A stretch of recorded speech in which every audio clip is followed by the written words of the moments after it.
김종필 TV 시청자 여러분 반갑습니다. 김종필입니다. 제가 조금 편안한 복장으로 여러분들하고 소통하는 게 좋겠다는 의견이 많아서 옛날 어르신들 말대로 우아하게 마이를 벗었습니다. 우리 계속 친근해졌으면 좋겠습니다. 자, 오늘은 우리 이명환 기자와 강민서 원장이 내일신문 일면과 오피니언면을 통해서 본 세상 읽기입니다.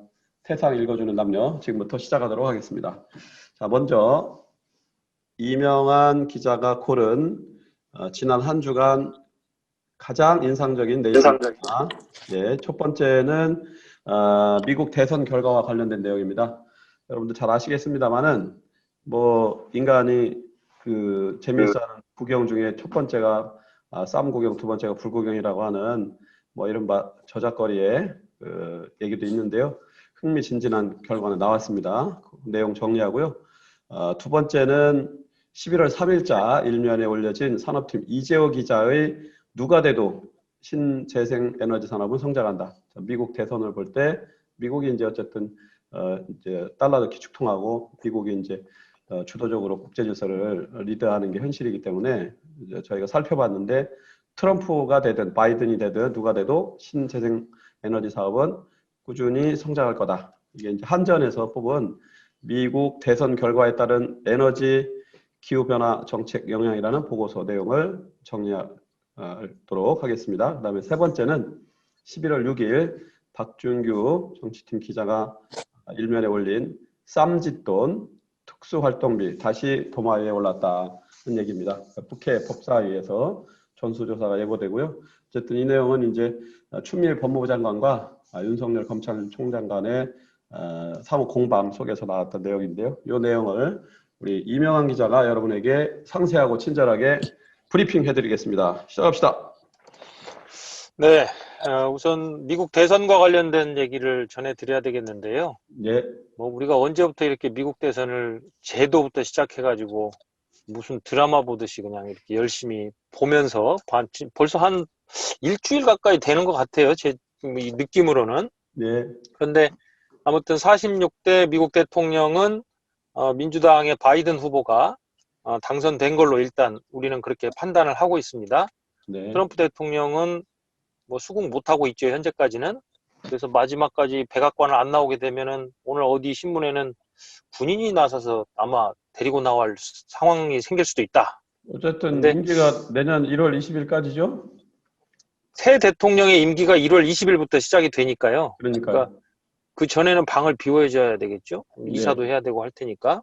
근데 앞서서 이제 우리 김 팀장님도 말씀해 주셨습니다만 미국 대선에 대해서 우리 정부를 비롯해서 한국 국민들이 이렇게 지대한 관심을 가졌던 이유가 동맹이라고는 하지만은 각각의 나라의 이익이 부합하는 건 아니고 서로 대치될 수도 있는 건데 우리 입장에서 우리 수출 주도형으로 한국 경제가 이끌어지고 있는데 그중에 세계 2위, 우리 입장에서는 2위 수출국이고 또 기축통화국이기 때문에 경제적 측면에 있어서 굉장히 중요한 위치를 차지하고 있고, 두 번째로 이제 외교안보 측면에서 본다면 한반도의 평화 프로세스를 구축하는 데 있어서 미국의 역할이 지대하기 때문에 이걸 무시할 수가 없는 상황 아니겠습니까? 그래서 바이든 대통령이 이제 취임을 한다고 치면 우리 이제 그동안 진척이 굉장히 더뎠던 한미 방위비 협상이라든가 이런 측면에 있어서는 조금 더 속도를 낼 거다. 합리적인 수준에서 이렇게 예상하고, 또 다른 한편으로는 북미 관계라든가 이런 것에 있어서는 그동안 트럼프 대통령하고 김정은 위원장 간의 탑다운 방식의 이런 대화가 진행이 됐는데 바이든 대통령 당선자의 경우에는 바텀업 방식을 굉장히 중요하게, 그러니까 실무자들 간의 협상을 거쳐서 차곡차곡 진행하는 이런 방식을 선호하는 걸로 알려져 있거든요. 그래서 외교안보 분야에 있어서는 또 다른 우리의 노력이 필요한 이런 대응들이 필요한데, 아무튼 그거는 이제 미국의 새 정부가 출범하고 난 다음에 우리 정부가 이제 해결해 나가야 될 사안입니다. 그런데 이번에 이제 내일신문에서 주목했던 미국 대통령 선거와 관련된 결과, 이 분석은 코로나가 트럼프를 끌어내렸다라는 제목으로 11월 3일 날은 대선이 이렇게 진행이 됐는데 바이든이 좀 유리하다, 이제 이런 결과를 예측을 했었고요. 오늘 이제 신문에 저희 일면에 나온 기사인데 바이든 당선인이 미국 대통령 역사상 처음으로 전국 득표수 7,500만 표를 넘게 얻었다는 거죠. 예. 그러면 이제 이게 과연 뭘 의미하느냐? 물론 트럼프 대통령도 7천만 표 가까운 표를 얻었다라고 해요. 그러면은 이게 이제 무엇을 의미하느냐?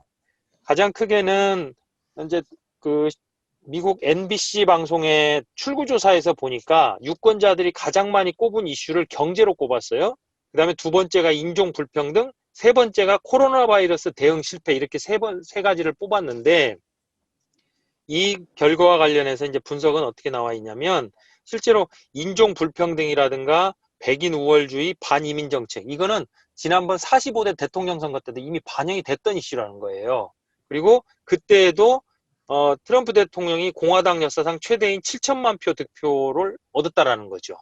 그런데 이번의 경우에 민주당의 이마만큼의 표가 7,500만 표 이상의 표가 몰린 이유, 가장 큰 이유는 결국은 코로나 팬데믹에 대한 정부의 대응, 무능한 대응, 이게 직접적으로 영향을 미쳤다. 그래서 특히나 이번에 이제 승부처가 됐던 러스트벨트라고 부르는 북동부 지역, 그 다음에 펜실베이니아 같은 경우에도 피츠버그나 필라델피아 같은 경우가 이제 미국에서도 굉장히 큰 도시에 속하거든요. 메가시티에 속하는 곳인데 이곳에서 확진자들이 어마어마하게 나왔다라는 거예요. 그래서 지금 8일 기준으로 미국의 코로나 확진자가 1,000만 명을 넘었다고 하거든요.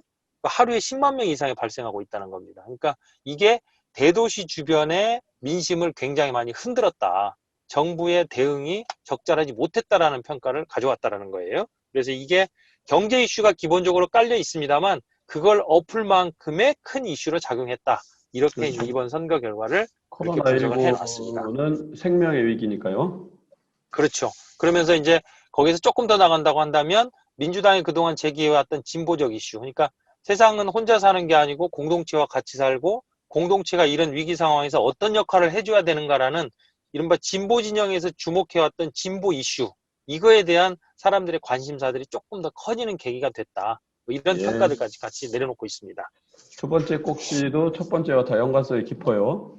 그렇습니다. 그 이제 아까 서두에 말씀드렸던 것처럼 우리가 미국 대선에 굉장히 주목하는 이유 중에 하나, 중요한 이유 중에 하나가 이제 경제와 관련된 경제와 향후 산업 정책이 어떻게 바뀔 거냐 이거를 이제 고민하는 이런 상황들인데 이번 이제 한국전력 경영연구원의 대선 결과에 따른 에너지 기후변화 정책 영향 보고서 이거는 이제 우리 산업팀의 이재호 기자가 분석을 해서 평가를 해놨는데요.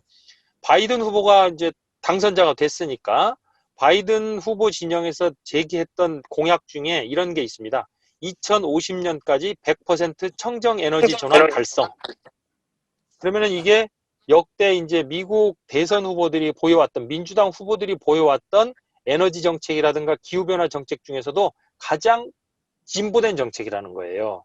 그러면은 이게 지금 우리 정부가 추진하고 있는 그린 뉴딜, 디지털 뉴딜, 사회 안전망 이 세 가지 축에서 그린 뉴딜과 일맥 상통하고 있다. 이렇게 이제 평가를 하고 있는데 그러면은 이렇게 이제 청정 에너지라든가 이런 걸로 100% 달성을 해 나가려고 한다면 풍력이라든가 태양광이라든가 뭐 이런 문제들에 있어서 이제 산업적 측면이 성장할 수밖에 없겠죠.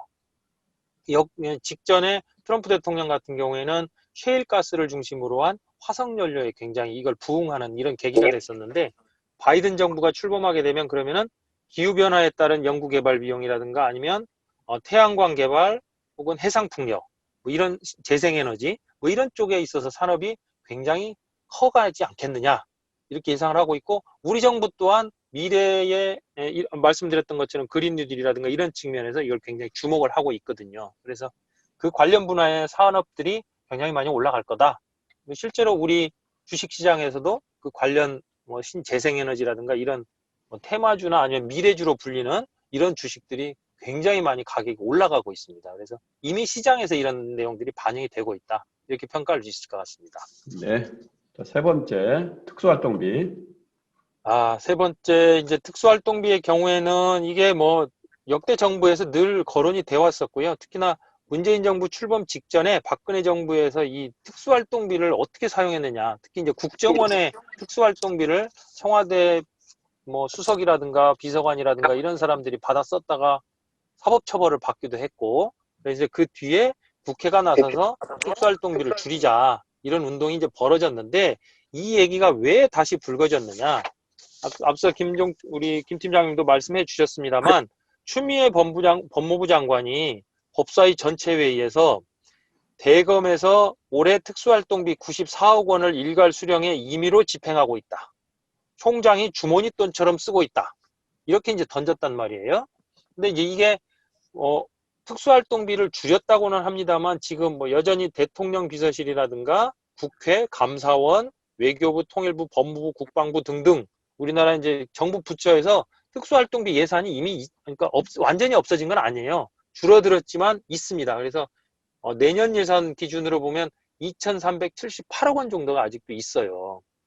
그래서 이제 요게 다시 불거진 건데 계기는 법무부하고 추 장관하고 윤석열 총장 간의 어떤 이런 갈등 구조에서 추미애 장관이 마치 대선 선거운동 하는 사람이 정부 돈을 쌈짓돈 쓰듯이 이렇게 막 쓰려고 하는 것처럼 비춰진다. 뭐 이런 뉘앙스의 표현들을 했단 말이죠. 그래서 이제 이제 윤석열 총장을 사실상 정치인에 비유하는 것처럼 이렇게 보여졌는데 그래서 법사위가 오늘 대검을 방문해가지고 대검의 이 특수활동비 이게 검찰과 감사원의 특수활동비를 직접 살핀다. 뭐 이런 얘기까지 나왔어요. 근데 결과적으로 이제 쌈짓돈이다. 국회에 감시를 받는 정부 예산에서 벗어나 있다. 뭐 이런 이미지들을 좀 키우고 있는데 요 문제와 관련해서는 우리 내일신문 정치 때문에 박준기 기자가 줄기차게 제기해 오고 있고 또 우리가 주목해서 계속 지적하고 있고 보도를 하고 있거든요. 그래서 앞으로도 아마 이거는 좀 더 주목해서 볼 거다. 이제 그 중에 하나가 이제 국가정보원 같은 경우에 그동안에 이제 특수활동비로 분류됐던 거를 안보비로 이렇게 분류를 했는데 그 금액은 줄어든 게 아니고 오히려 늘어났더라. 이런 내용들을 이제 보도도 하기도 했습니다. 그래서 앞으로도 이 특수활동비와 관련해서는 줄기차게 우리가 주목하고 지켜본다. 뭐 이거를 다시 한번 이 기회에 말씀드릴 수 있을 것 같습니다. 예, 내일신문이 언론다운 언론의 역할을 계속 해나가겠다. 이렇게 정리하겠습니다. 자, 이명환 기자, 상세하고 친절한 브리핑 수고하셨습니다. 예, 일면 기사 정리는 이렇게 마치도록 하겠습니다.